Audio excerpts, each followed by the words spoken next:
Boa tarde a todos. Mais uma tarde aqui com você, para a nossa alegria. Tenho certeza que também é alegria para cada um de vocês. Estamos aqui juntos, levando uma mensagem de fé, de amor, de esperança. E temos a certeza de que os amigos espirituais estarão dando todo o suporte para nós que estamos aqui dentro da casa e para cada um de vocês que também se encontram em seus lares, no trabalho, em outros lugares, acompanhando este nosso trabalho de hoje. Hoje conosco, Felipe Augusto de Lima, representando a USE de Santo André, Justiça da Reencarnação. A frase que trabalhamos esta semana: renova teus pensamentos com a prece e com o estudo, auxiliando os irmãos do caminho, porque toda ajuda ao próximo será sempre auxílio para ti mesmo. Irmã Sheila. E a frase que nós vamos trabalhar a partir de agora, aliás, já começamos na quarta-feira: palavras são como sementes, existem as positivas e as negativas. Nós escolhemos qual delas alimentar. Todo o processo de cura se estabelece na mente, passa pela boca e se completa no coração. José Carlos de Luca. A lição que caiu para nós hoje, capítulo 19, a fé que transporta montanhas. A fé religiosa, condição da fé inabalável. No seu aspecto religioso, a fé é a crença nos dogmas particulares que constituem as diferentes religiões, e todas elas têm os seus artigos de fé. Neste sentido, a fé pode ser raciocinada ou cega. A fé cega nada examina, aceitando sem controle o falso e o verdadeiro, e a cada passo se choca com a evidência da razão. Levada ao excesso, produz o fanatismo. Quando a fé se firma no erro, cedo ou tarde desmorona. Aquela que tem a verdade de base é a única que tem o futuro assegurado, porque nada deve temer do processo do conhecimento, já que o verdadeiro, na obscuridade, também o é plena luz. Cada religião pretende usar na posse exclusiva da verdade, mas preconizar a fé cega sobre uma questão de crença é confessar a impotência para demonstrar que se está com a razão. Vulgarmente se diz que a fé não se prescreve, o que leva muitas pessoas a alegarem que não são culpadas de não terem fé. Não, há dúvida que a fé não pode ser prescrita, ou, que ainda é mais justo, não pode ser imposta. Não, a fé não se prescreve, mas se adquire. E não há ninguém que esteja impedido de possuí-la, mesmo entre os mais refratários. Falamos das verdades espirituais fundamentais e não desta ou daquela crença particular. Não é a fé que deve procurar essas pessoas, mas elas quem deve procurá-la. E se o fizerem com sinceridade, a encontrarão. Podeis estar certos de que aqueles que dizem: não queríamos nada melhor do que crer, mas não o podemos fazer, apenas o dizem com os lábios e não com o coração, pois, ao mesmo tempo que o dizem, fecham os ouvidos. As provas, entretanto, abundam ao seu redor. Por que, pois, se recusam a ver? Nuns é a indiferença, noutros o medo de serem forçados a mudar de hábitos. E, na maior parte, o orgulho se recusa a reconhecer um poder superior, porque teria de inclinar-se diante dele. Para algumas pessoas, a fé parece de alguma forma inata.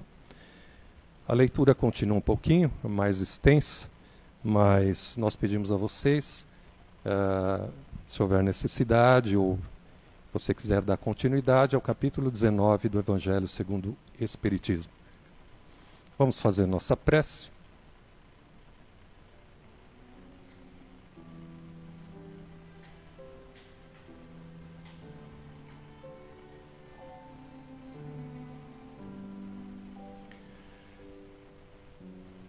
Pai de infinita bondade e misericórdia, mais uma vez nos colocamos diante de Ti, na certeza de que tudo sabe, tudo vê, e coloca à nossa frente tudo aquilo que for para o nosso crescimento espiritual.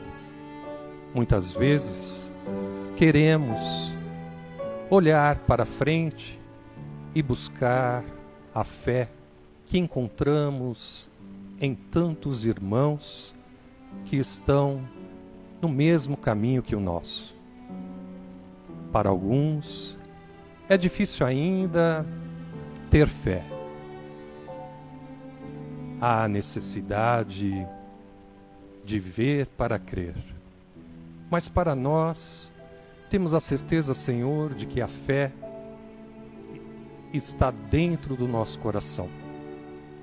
Nós, através da nossa crença, nós vamos vendo tudo à nossa frente acontecer. E é diante de Ti, Pai, que nós nos curvamos. Pois temos assim que também nos colocar humildemente, pois sabemos que o nosso pensamento leva até a nossa fé.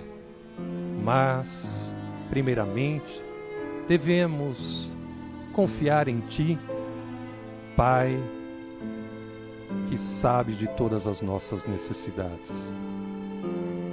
Mestre Jesus, nesta tarde, neste encontro, mais uma vez queremos sentir as Tuas mãos tocar sobre nós, sobre a nossa cabeça, acariciar a nossa face, depositar sobre as nossas dores da alma, as nossas dores físicas. Mas pedimos, Senhor, que abençoe o nosso lar. Sabemos que nestes momentos em que nós estamos vivendo, muitas famílias estão se encontrando em um verdadeiro conflito, atrito, talvez pela presença intensa dentro dos lares, conhecendo assim verdadeiramente a cada um as suas manias, os seus defeitos, os seus vícios. Mas nós pedimos, Senhor, que traga paciência a todos nós. Paciência. Pois assim como nós temos também as nossas manias, as nossas vontades, o nosso querer, o nosso desejo, os nossos vícios, é desta forma que nós queremos que os nossos familiares também procurem aceitar assim como somos. Então aquilo que nós queremos para nós, vamos também respeitar estes nossos familiares.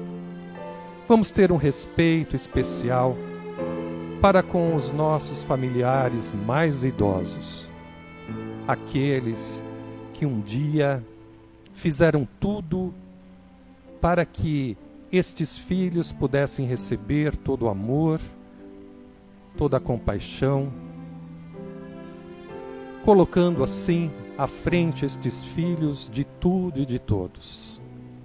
Você que tem dentro do seu lar um familiar idoso, procure olhar carinhosamente para este espírito que hoje está como seu pai ou sua mãe, sua avó, seu avô, tio, tia, mas que talvez no passado foi um espírito muito mais ligado a você. Peça ao nosso Pai que te dê sabedoria, que mesmo nestes momentos onde você se encontra distante do seu trabalho material, aonde muitas vezes te leva ao desespero de não poder trazer o alimento para dentro do lar, se apegue neste momento em oração. Tenha certeza de que neste momento, se você o fizer com amor, com sinceridade esta prece, aquela que você costuma fazer, tenha certeza que o alimento chegará até você, principalmente o alimento espiritual. Sinta neste momento Jesus envolvendo o seu lar e seus familiares em muito amor, muita paz, compaixão, esperança, fé, união, fraternidade e muito mais. Jesus abençoa você neste momento e tenha certeza de que Jesus também está abençoando aquele amigo, aquele familiar que se encontra doente, onde neste momento nós vamos juntos, através da oração do enfermo, elevando o nosso pensamento e coração ao Senhor, dizendo assim: Senhor, coloco-me diante de Ti em atitude de oração. Sei que Tu me ouves, penetras e vês. Sei que estou em Ti e Tua fé está em mim. Olha para este meu corpo marcado pela enfermidade. Tu sabes, Senhor, o quanto me custa sofrer. Sei que Tu não te alegras com o sofrimento dos Teus filhos. Dá-me, Senhor, força e coragem para vencer os momentos de desespero e de cansaço. Torna-me paciente e compreensivo, simples e modesto. Neste momento, ofereço-te todas as minhas preocupações, angústias e sofrimentos, para que eu seja mais digno de Ti. Aceita, Senhor, que eu una meus sofrimentos aos sofrimentos do Teu Filho Jesus, que por amor aos homens deu a vida no alto da cruz. E agora, eu te peço, Senhor, ajuda os médicos e enfermeiros a terem a mesma dedicação e amor aos doentes. Que Jesus abençoe todos estes nossos irmãos que se encontram enfermos. Que abençoe todas estas equipes, onde nós, neste momento, colocamos uma cúpula de proteção sobre todas estas equipes que estão atuando nesta grande pandemia. Tenha certeza, amigos, médicos, enfermeiros e demais profissões da saúde que trabalham de frente sobre esta pandemia, que sejam assim envolvidos nesta cúpula de proteção, de amor e de carinho por cada um de nós. Que Jesus nos abençoe neste momento. E vamos envolvendo com muito amor, muito carinho o nosso irmão Felipe, que está aqui hoje e vai trazer a mensagem da tarde, que todos nós possamos envolvê-lo com muito amor, muito carinho, para que ele possa confortar e alimentar os nossos corações. Que Jesus abençoe a ele, abençoe a nós que estamos aqui e abençoe estes espíritos que também estão conosco, a necessidade de aprender um pouco mais os ensinamentos de Jesus. E abençoe você que está do outro lado, nos acompanhando na tarde de hoje. Que assim seja. Pai nosso, que estais nos céus, santificado seja o vosso nome. Venha a nós o vosso reino. Seja feita a vossa vontade, assim na terra como no céu. O pão nosso de cada dia nos dai hoje. Perdoai as nossas ofensas, assim como nós perdoamos a quem nos tem ofendido. E não nos deixeis cair em tentações, mas livrai-nos de todo mal. Que assim seja. Que assim seja.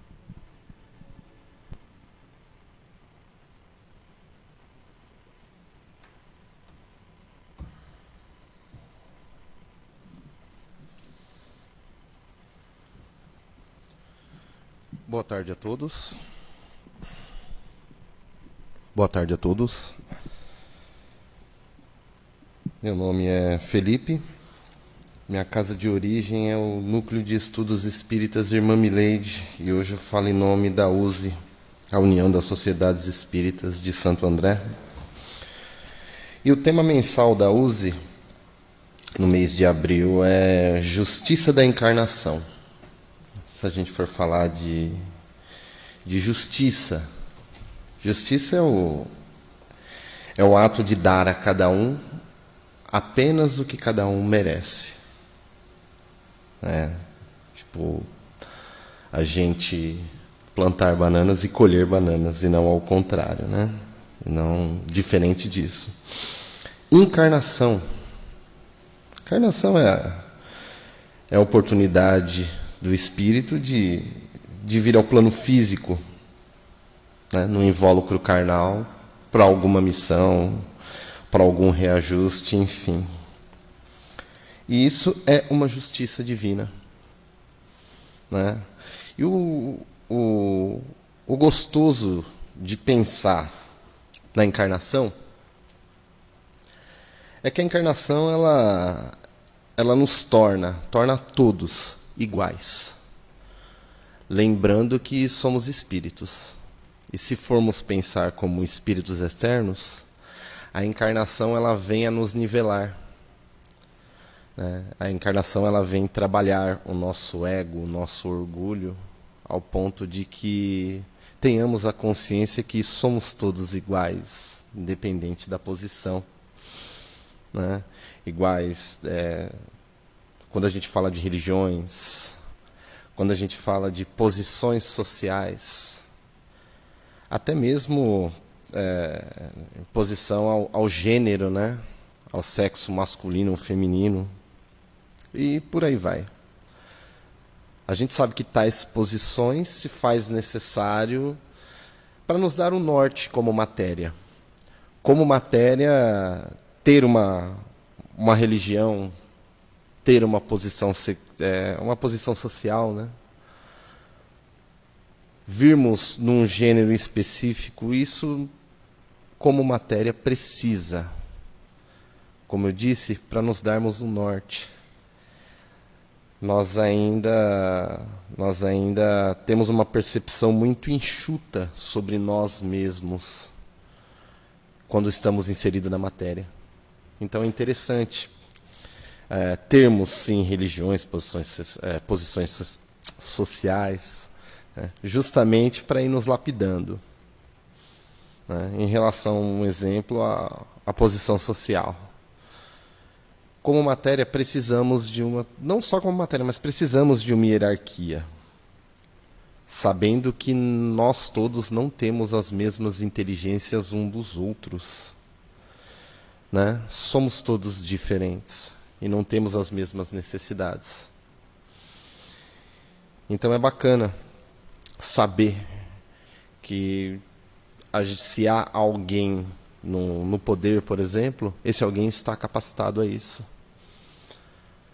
Só que nós, como matéria, e o real motivo de estarmos encarnados, nós temos um pequeno probleminha em lidar com uma coisinha chamada equilíbrio. Na verdade, nós pensamos muito pouco sobre equilíbrio.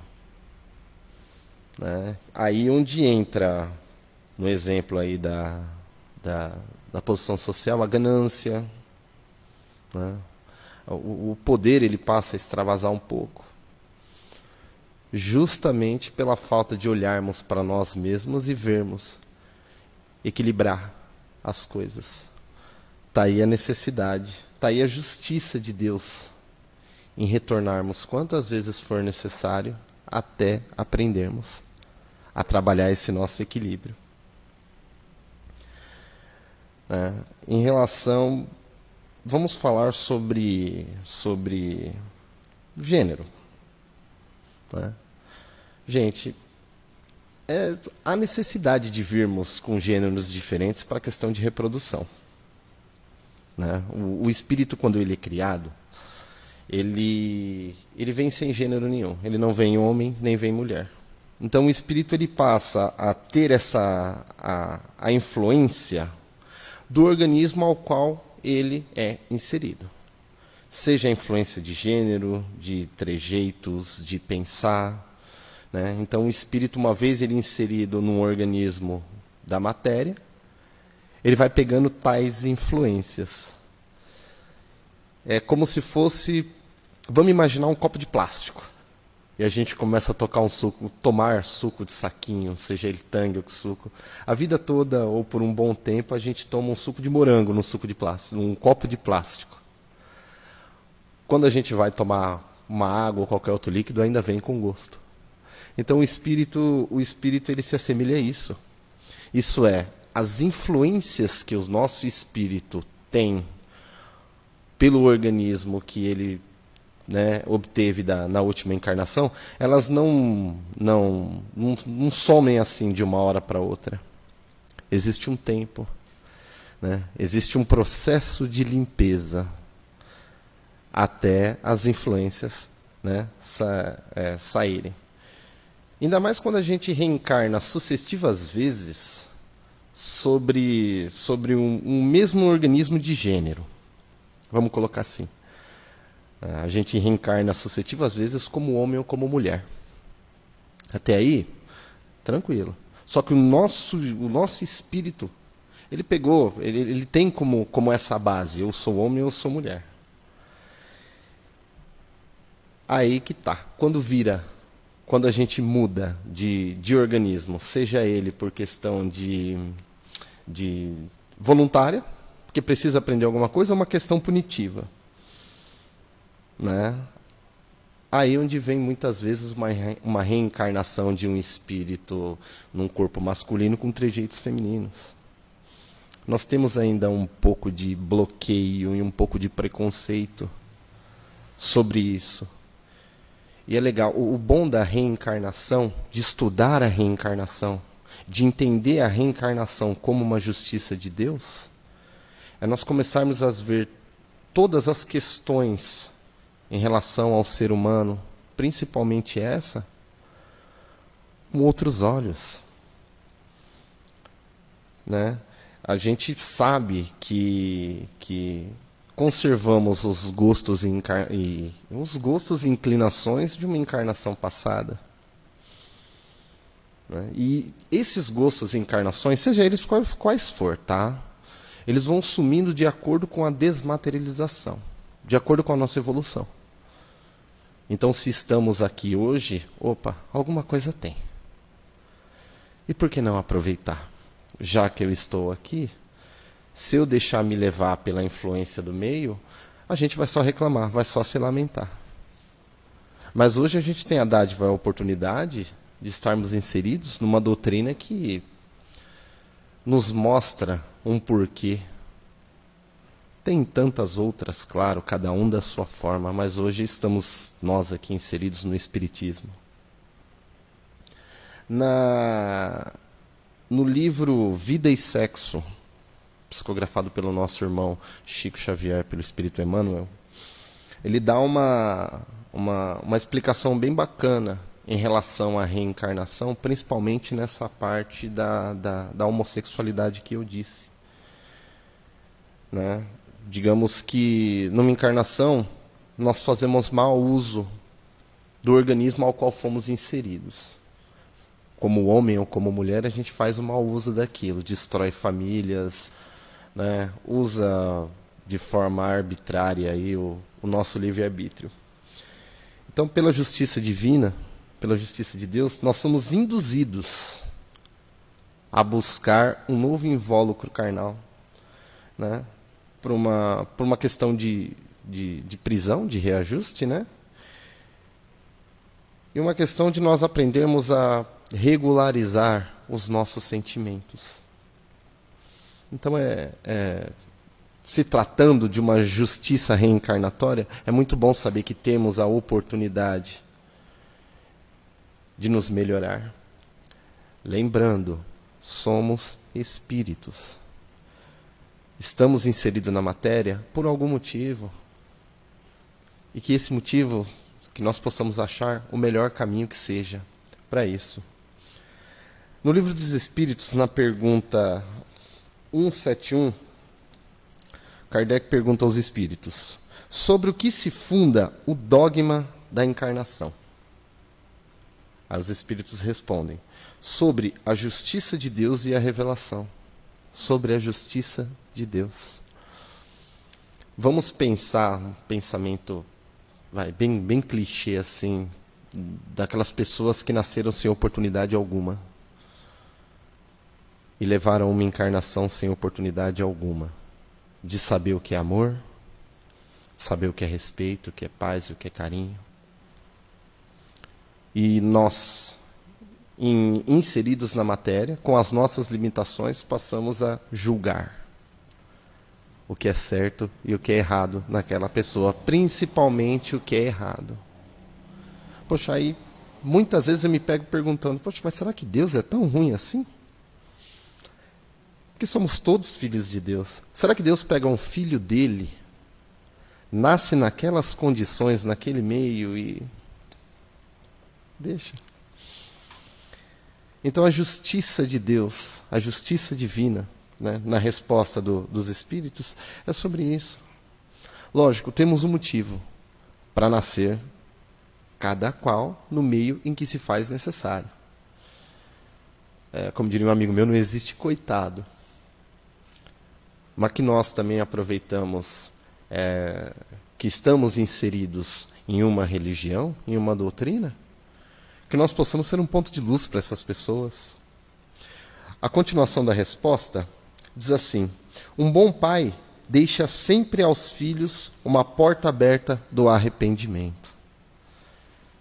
É muito linda essa frase, né? Um bom pai deixa sempre aos filhos uma porta aberta ao arrependimento. E não tem como nós vermos Deus se não for por essa forma.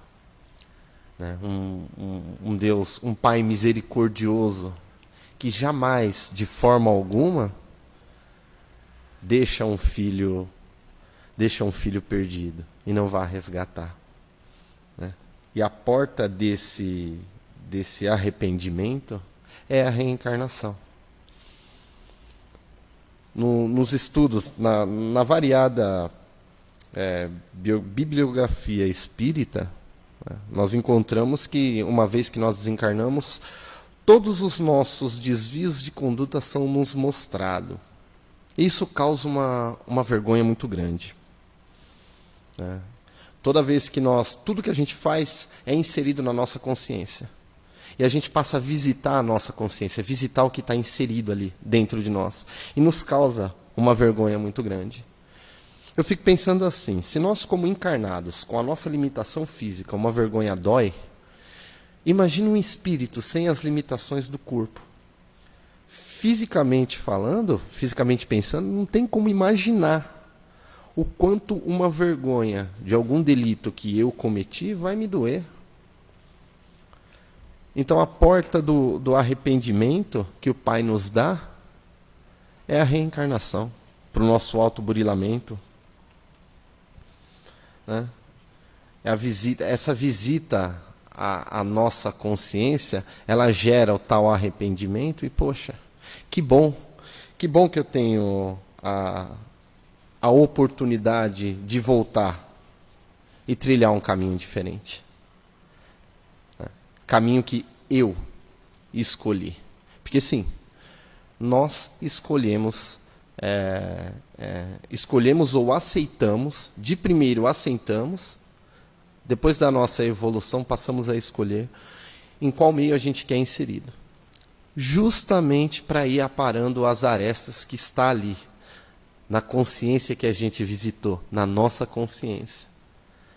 A gente entra naquele quarto bagunçado e fala: como que eu vou arrumar isso? Então está lá no plano reencarnatório. Opa, eu preciso ir aqui fazer isso daqui, aprender isso daqui.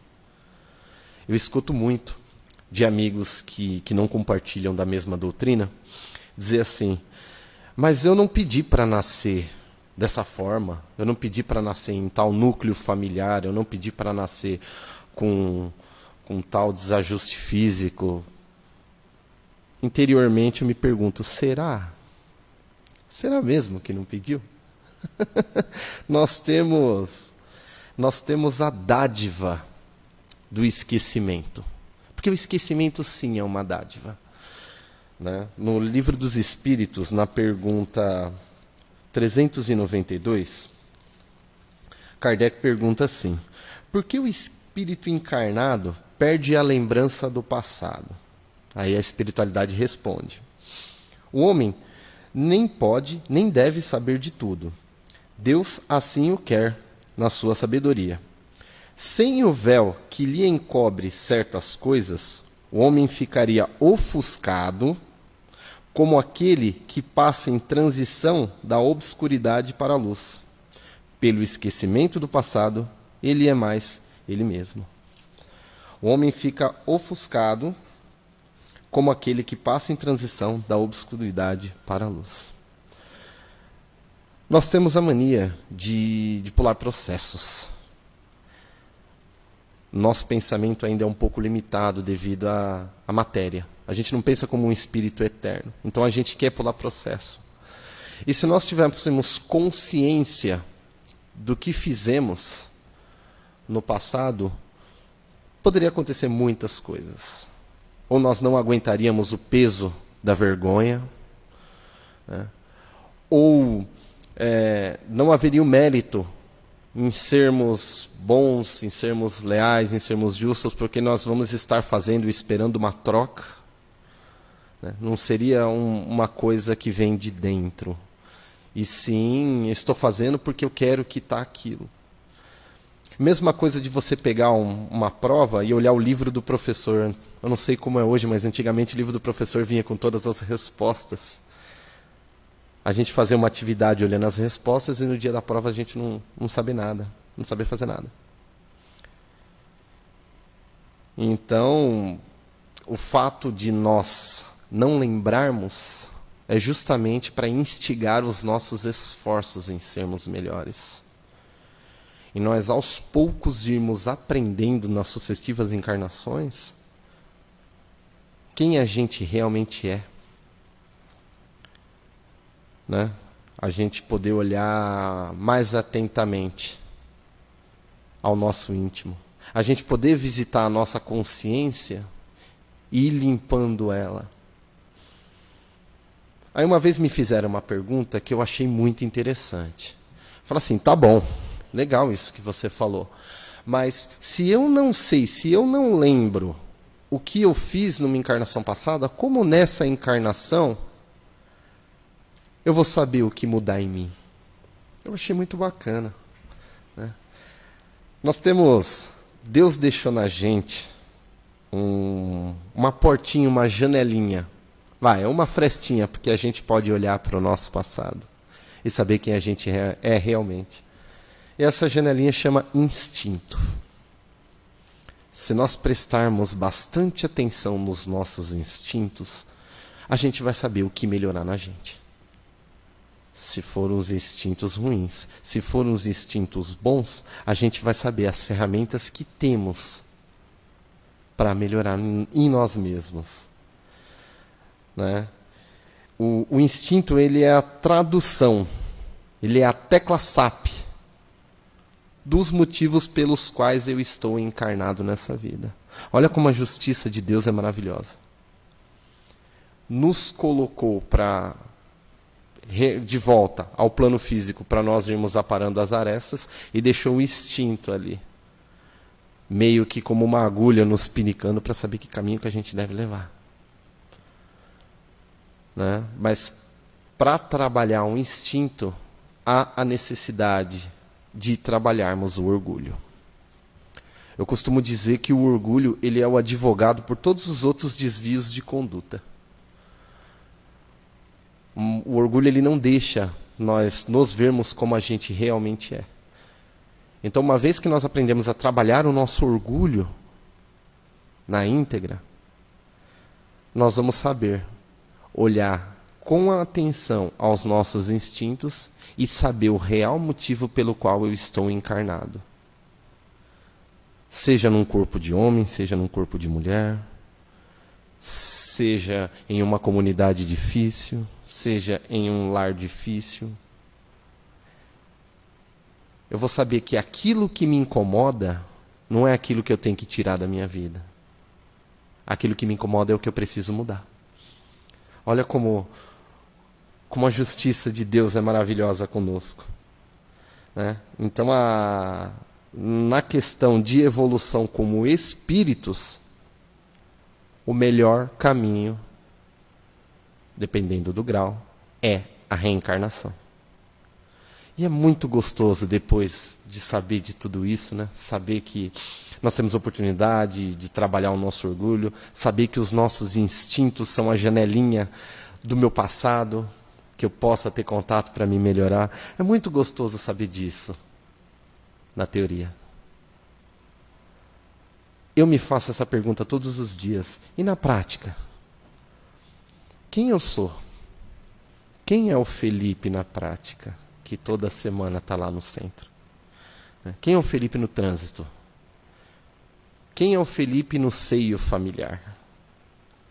Será que ele dá a mesma atenção que ele dá quando está aplicando passe? Será que o Felipe que está no trânsito é o mesmo Felipe paciente da evangelização infantil? São questões a se pensar, questões a si próprio, né? Esse é um dos motivos que nas encarnações há a necessidade das religiões. Como diria meu pai, a religião ela traz uma qualidade de vida interna. E a qualidade de vida interna ela te dá um norte, principalmente o norte sobre você mesmo. Independentemente da religião, se ela é voltada ao bem, o suprassumo dela for o amor, ela nos traz um conhecimento próprio. Faz com que nós olhamos no espelho e fala, poxa, quem eu sou? Jesus veio e nos deixou todas as ferramentas para isso, né? Para ir usando, né? De encarnação em encarnação, para nós, como disse, autoburilamento, né? Trabalhar a reforma íntima, né? Eu comentei agora sobre o porquê que eu encarnei num lar difícil, num meio difícil. E uma vez que nós passamos a entender melhor que a reencarnação ela é uma dádiva, então o meio difícil ele serve sim para instigar na gente, provocar na gente os nossos esforços em ser melhor. Reencarnar no meio difícil esculpe, né, no nosso íntimo experiências. A gente não precisa ir muito longe para saber do que é experiência. Se pegarmos aí a gente quando vai procurar um emprego, né, contrata-se com experiência. Eu estou dando um exemplo assim mais próximo. Mas como espíritos para a gente galgar experiências,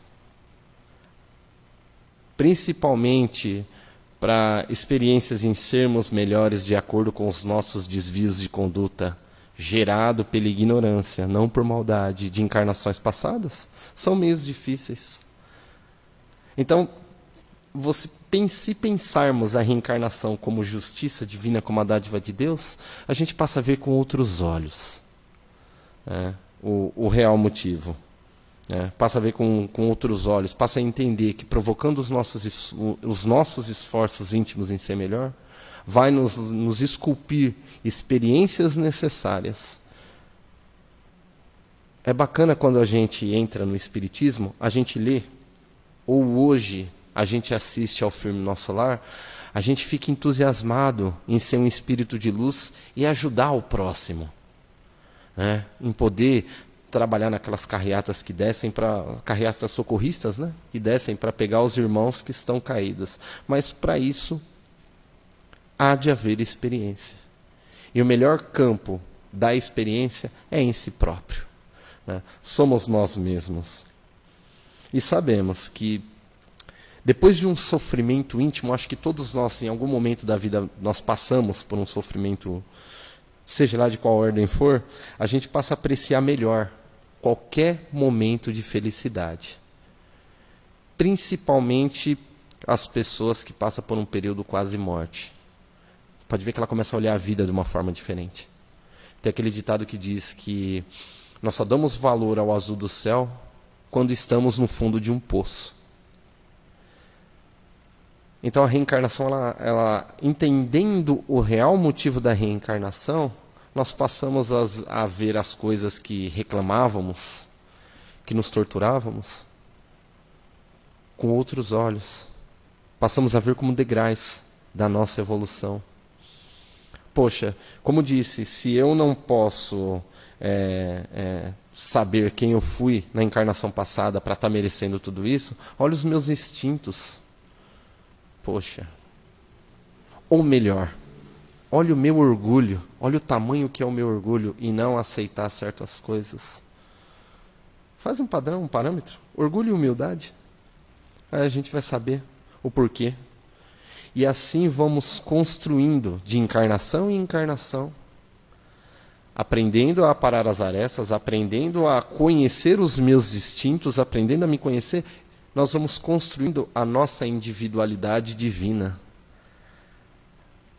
Nós vamos tirando todas aquela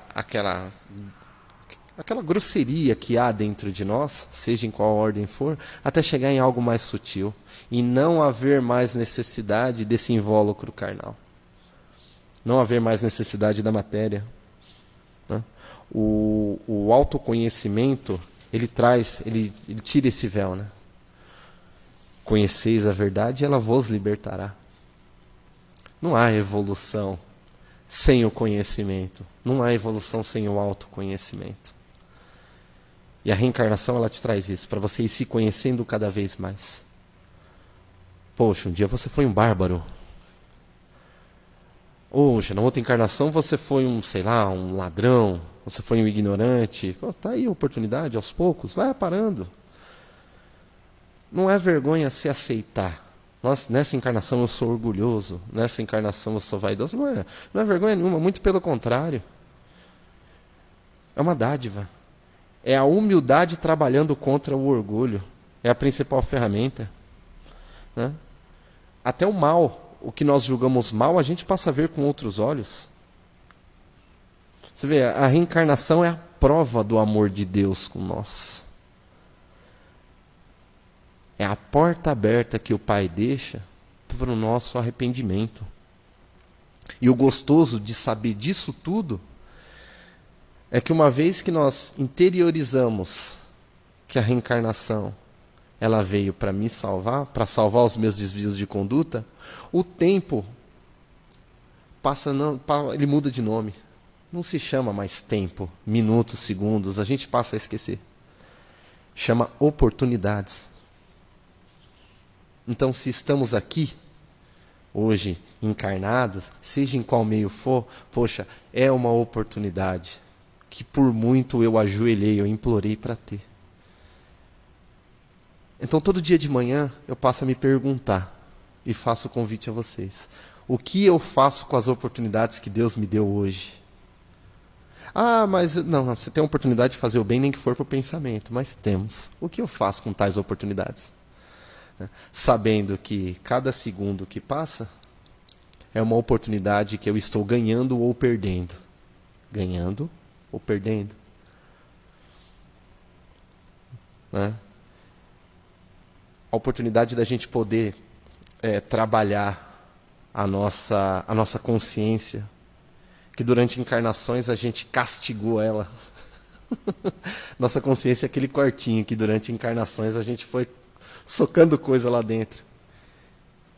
E agora que a gente tem a oportunidade de entender isso, poxa, então que eu use essa oportunidade a favor da minha consciência.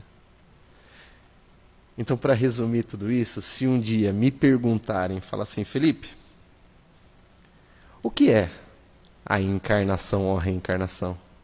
Eu respondo que eu faço uma metáfora. A encarnação e a reencarnação, ela é como um filtro caseiro. Né? O filtro caseiro, se a gente for pegar, só colocar lá no Pai Google. Vem o mais rústico, né? Que vem a brita, depois a cerâmica, depois o cascalho, depois o carvão, areia grossa, areia fina, aí vem um feltro e por último um algodão para sair uma água limpa. Então, as primeiras encarnações a gente passa por provações mais difíceis, mais cascudas, e vamos nos purificando. Vamos nos purificando. Até por último chegarmos a uma encarnação mais leve, que seria na fase do algodão, só para polir e deixar brilhando. E sair aquela água limpa, aquela água que pode matar a sede de quem mais precisa, a sede do amor, a sede da compreensão. Então eu faço esse convite a todos nós, que nós possamos entender que o tempo, né, e a encarnação é uma oportunidade divina que Deus nos dá dia após dia, minuto após minuto, de sermos melhores para nós mesmos e melhores para o mundo. Muito obrigado e que Deus os abençoe.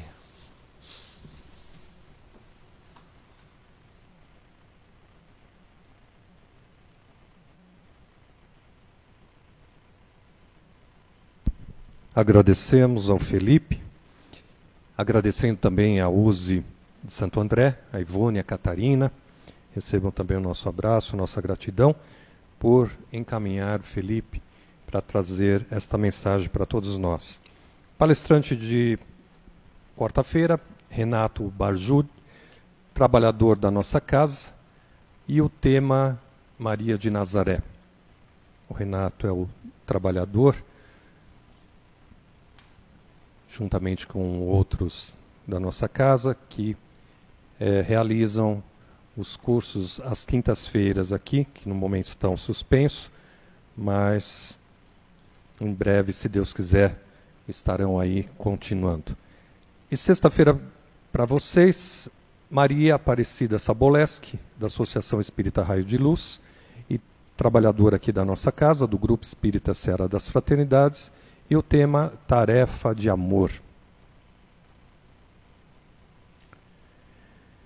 As nossas recomendações, pedindo sempre a cada um de vocês a importância do seu preparo, logo mais à noite, o horário que você for deitar, faça a leitura do Evangelho, segundo o Espiritismo, se não tem, leia um trecho da Bíblia, faça a ligação com seu mentor individual, seu anjo de guarda, seu protetor, seu guia, amigo espiritual, e também com o Dr. Bezerra de Menezes e equipe do Dr. Hans, o médico responsável pela equipe médica aqui da nossa casa, que dá toda a assistência para nós semanalmente. Deixe uma água para ser fluidificada. Esta água você deverá colocar junto a você ou de qualquer outro familiar que queira passar por tratamento. Pode ser uma garrafa, pode ser um copo, pode ser uma jarra. E amanhã pela manhã já comece a beber esta água 3 vezes ao dia, manhã, tarde e noite ou manhã e noite. À medida que esta água for diminuindo, você vai acrescentando, colocando mais água no recipiente.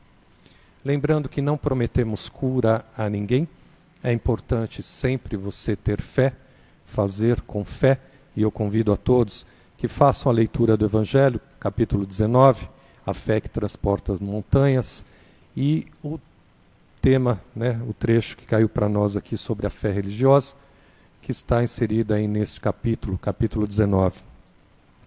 Por sinal, um capítulo bem bonito, e eu acho que merecemos assim reforçar esta leitura neste momento de fé, aonde a gente percebe que muitas pessoas falam em ter fé, mas no momento do testemunho é diferente. Então, muitas vezes temos que passar por algumas coisas na vida para que a gente se apegue a alguém, a algo, e que possa, sim, através desta fé, nos colocar no caminho do bem e ter a certeza de que Deus sabe o que é melhor para cada um de nós, tudo para o nosso crescimento. Nós pedimos alguns cuidados hoje no dia do seu tratamento, aqueles que vêm nas sexta-feira, todas as sextas aqui na nossa casa, presencialmente, agora não, mas nós pedimos alguns cuidados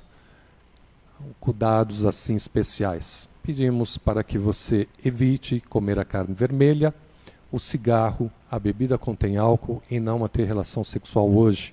Atividade física, pelo menos 2 dias vamos evitar, e os demais dentro do possível, o que conseguimos fazer dentro do lar, dentro de algumas coisas, né? Nós estamos nesse momento que a gente não pode estar aí em um parque ou em outro lugar, mas dentro de casa dá para a gente fazer alguma atividade também.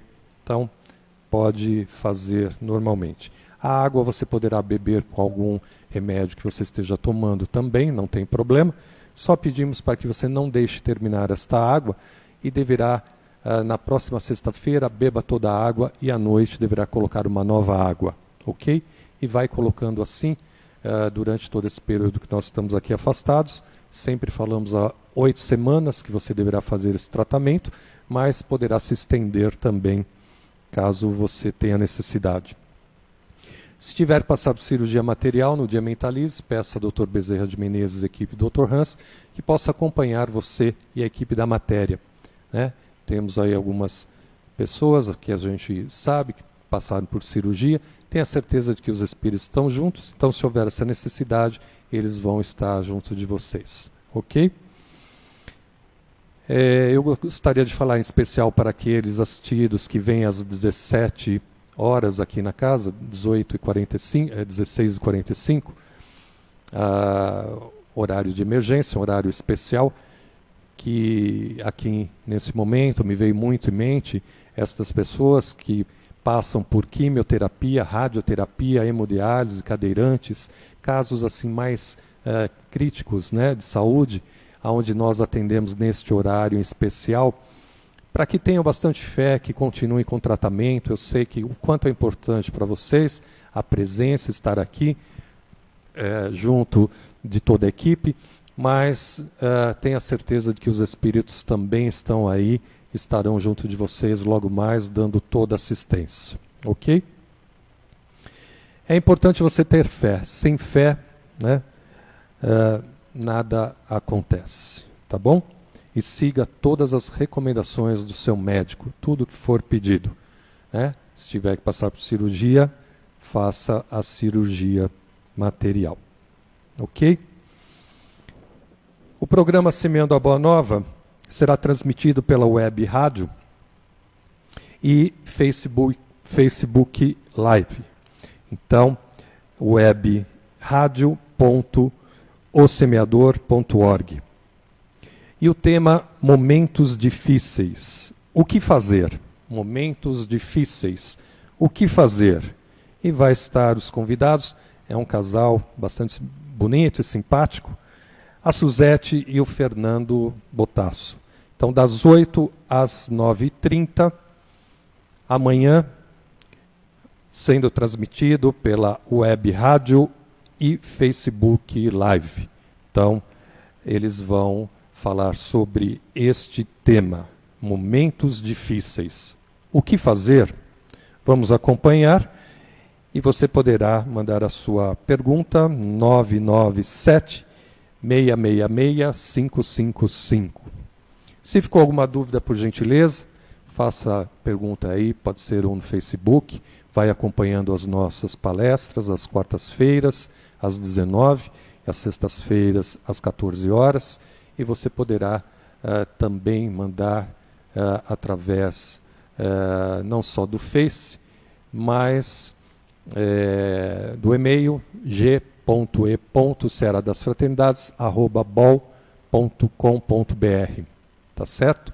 E veja também o nosso site www.ceradasfraternidades.org.br.